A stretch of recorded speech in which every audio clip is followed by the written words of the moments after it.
Bienvenidos a una nueva inmersión a fondo. Hoy tenemos sobre la mesa un material que francamente atrapa desde la primera página y no suelta al lector.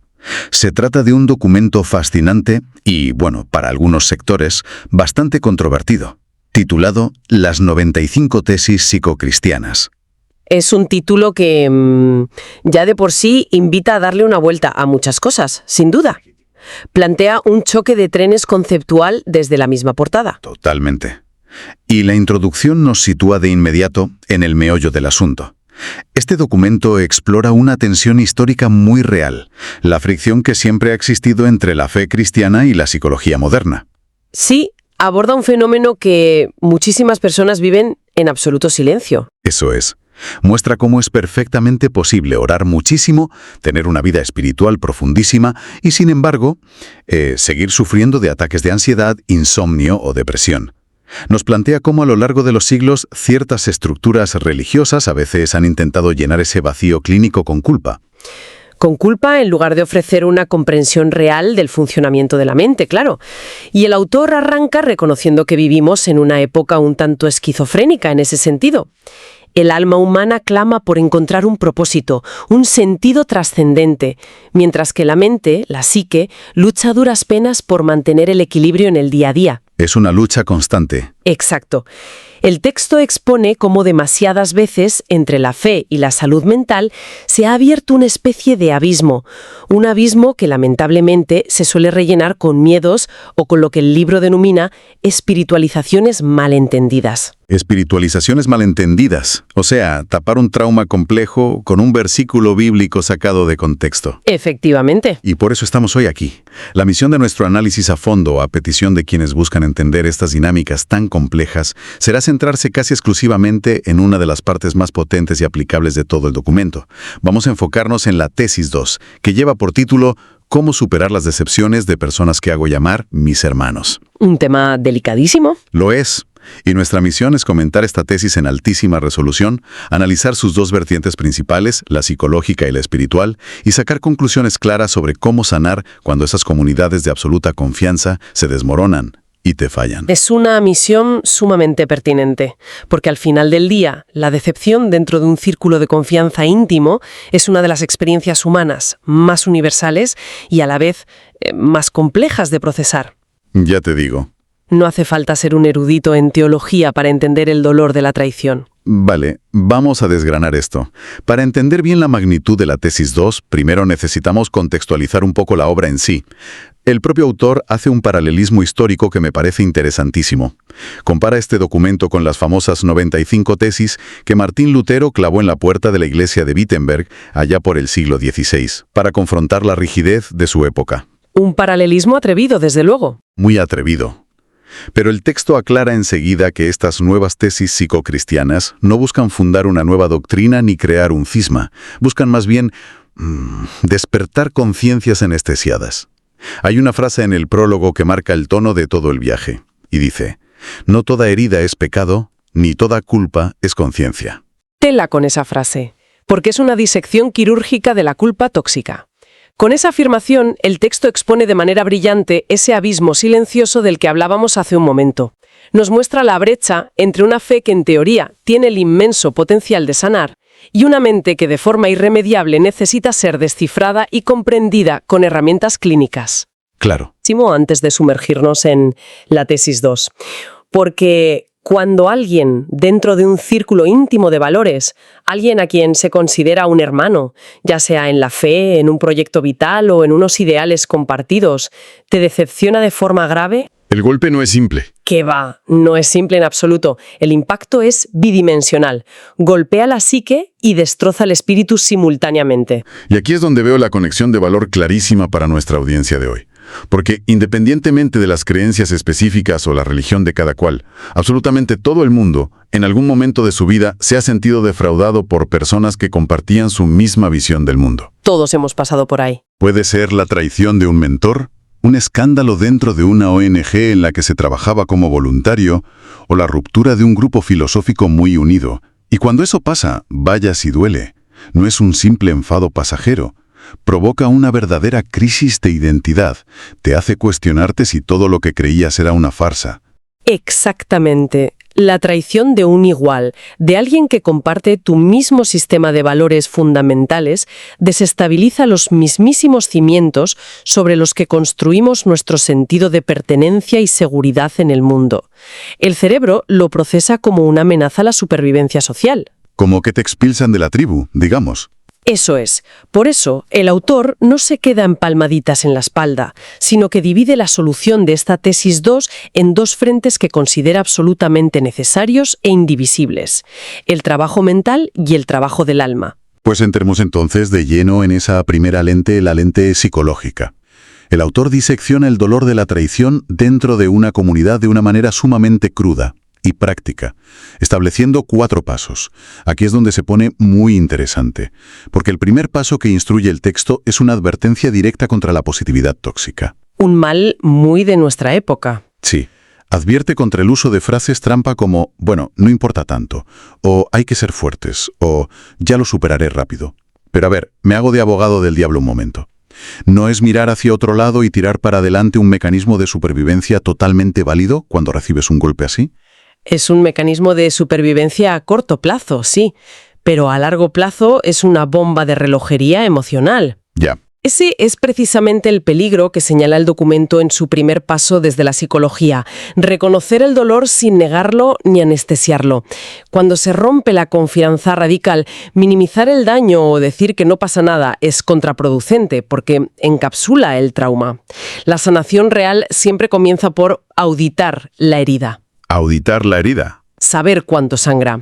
El texto proporciona una máxima que resulta muy útil para interiorizar este primer paso. Dice: sí, esto me dolió profundamente, pero no define quién soy ni mi relación con lo que creo. O sea, es decir, es como ponerle un cordón policial al dolor para que la escena del crimen no contamine toda la identidad de la persona, ¿no? Acepto que me han destrozado la confianza, pero no dejo que eso me convierta en alguien que no soy. Esa es la clave: poner un límite para que el dolor no se convierta en tu identidad completa.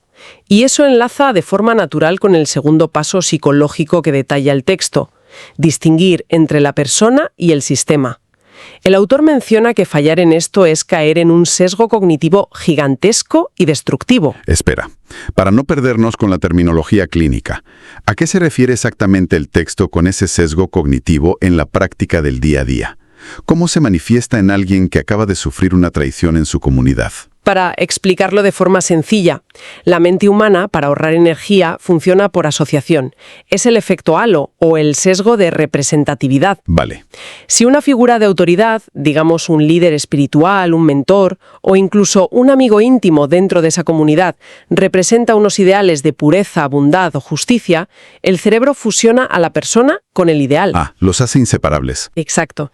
Entonces, cuando esa persona comete un acto terrible, miente o abusa de su poder, el cerebro, debido a este sesgo, no dice que esta persona ha fallado. Dice: el ideal completo es mentira. Dios es mentira, la justicia es mentira. Eso es.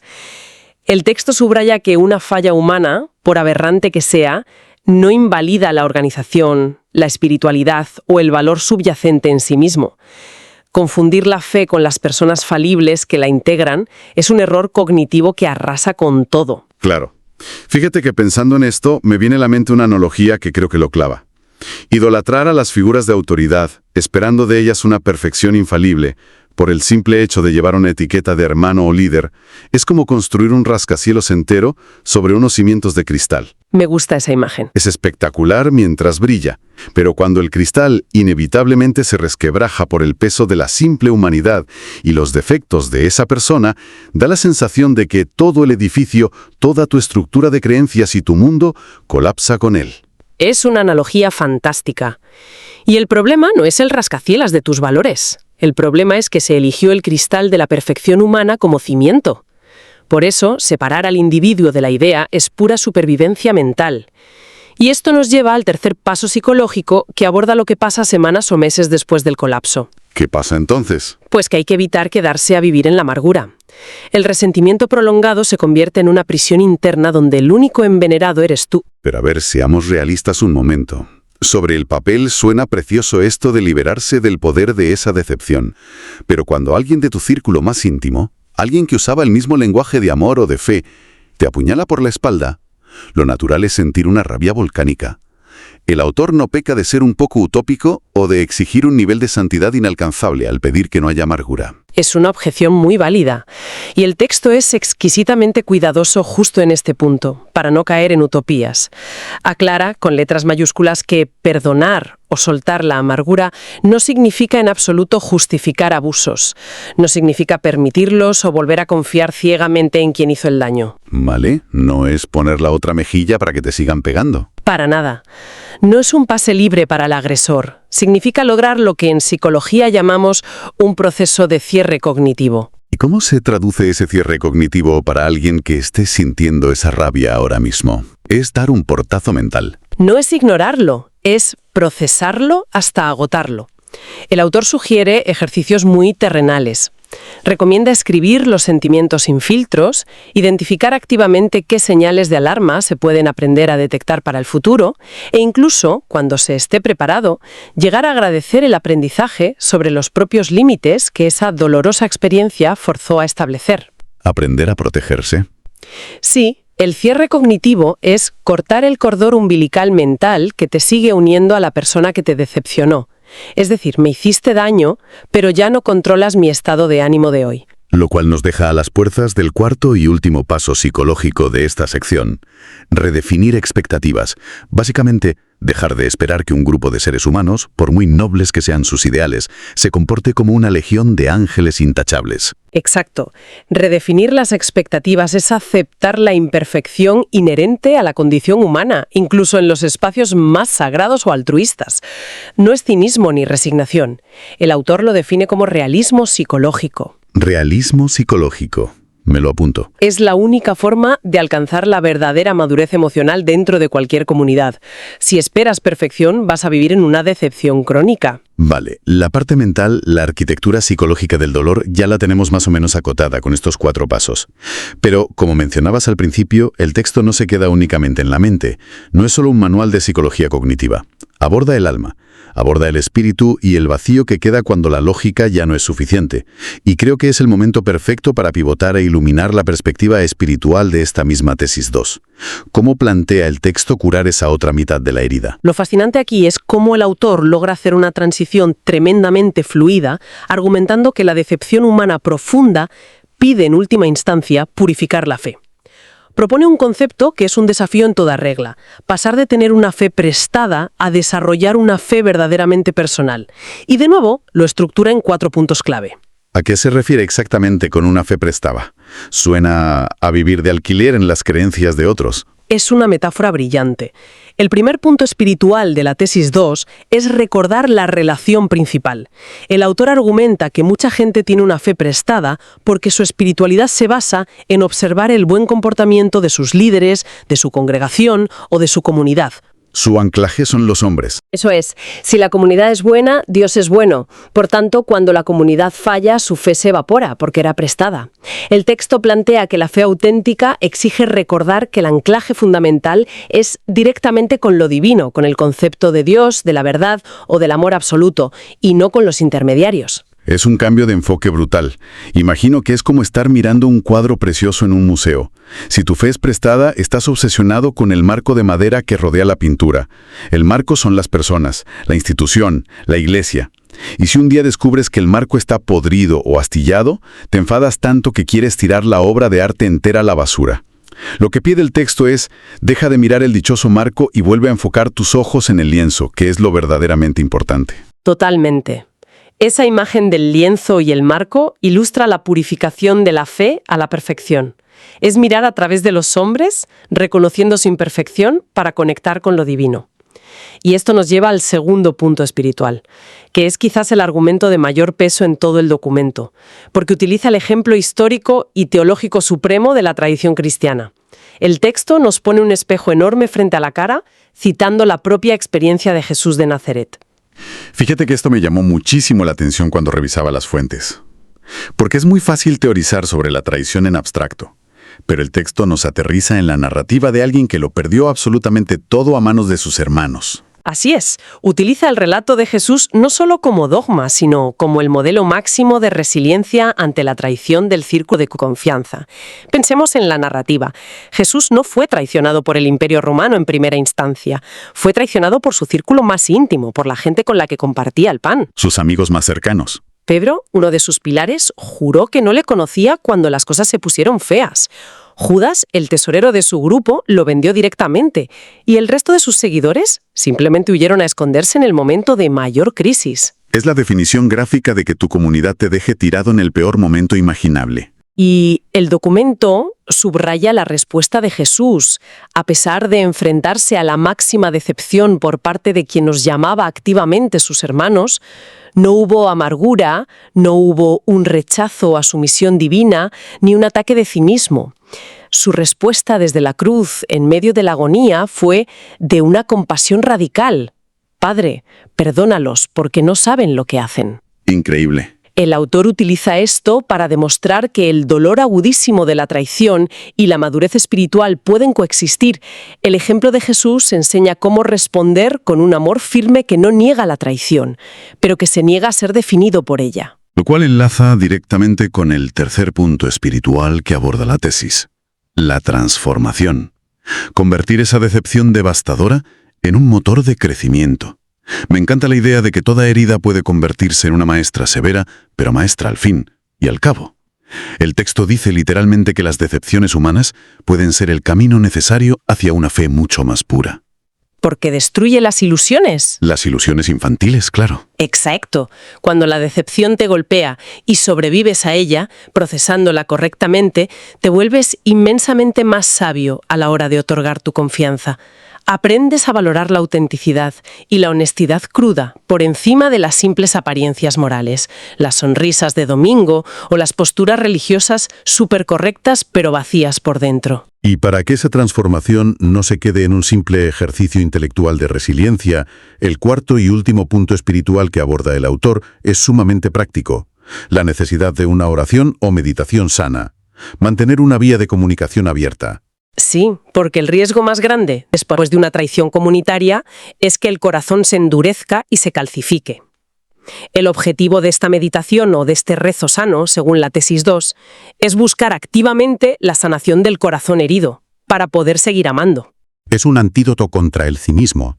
El cinismo es la salida fácil. Decir que todos son unos hipócritas y que no vuelvo a confiar en nadie requiere cero esfuerzo. Lo verdaderamente heroico, a nivel espiritual, es mantener el corazón abierto, pero ahora equipado con sabiduría y límites. El texto hasta propone una especie de mantra o de oración sencilla para estos momentos. Sugiere pedir explícitamente que la propia fe no dependa nunca más de los hombres y buscar fuerzas para que la herida sufrida no te convierta en el reflejo amargado de la persona que te lastimó. Lo mires por donde lo mires, este análisis de la tesis 2 nos demuestra cómo el documento logra un malabarismo que poquísimas veces se ve en la literatura de autoayuda o de teología. Consigue validar el dolor terrenal, el trauma psicológico de la traición en toda su crudeza y sin paños calientes, mientras simultáneamente traza una hoja de ruta hacia un propósito trascendental y espiritual profundo. Es una integración excepcional de dos mundos que suelen estar peleados. Entonces, ¿qué significa todo esto? Si juntamos todas las piezas que nos ha ido dejando el autor a lo largo de esta tesis, llegamos a una síntesis muy nítida. A ver. Por un lado, el resultado de aplicar la dimensión psicológica a la traición de un hermano es conseguir una paz interior real, poner límites y alcanzar la madurez emocional. Y por otro lado, el resultado de aplicar la dimensión espiritual a ese mismo dolor es obtener una fe purificada, sin marcos de madera podridos, y un crecimiento espiritual que ya no depende de si el de al lado se porta bien o mal. Si conectamos esto con el panorama general de lo que suele ocurrir en nuestra sociedad, observamos que el documento diagnostica y ofrece una solución a un error histórico muy persistente. Durante siglos, las instituciones han tenido la peligrosa tendencia de intentar curar heridas que son puramente psicológicas, como es el trauma complejo de un abuso de confianza o de poder, utilizando exclusivamente tiritas espirituales, como versículos bíblicos leídos a la fuerza. Eso es negligencia emocional. Es el equivalente emocional de intentar arreglar una tubería reventada en tu casa llamando a un electricista y usando cinta aislante. No va a funcionar y probablemente acabes electrocutado. Exactamente. Y en la otra cara de la moneda, la sociedad secular moderna a menudo comete el error inverso. Intenta curar crisis existenciales y vacíos profundamente espirituales utilizando únicamente herramientas cognitivas, pastillas o terapia conductual. Lo que demuestra la tesis 2 de forma tan elocuente es que ambas dimensiones son herramientas necesarias de la misma gracia. ¿Se complementan?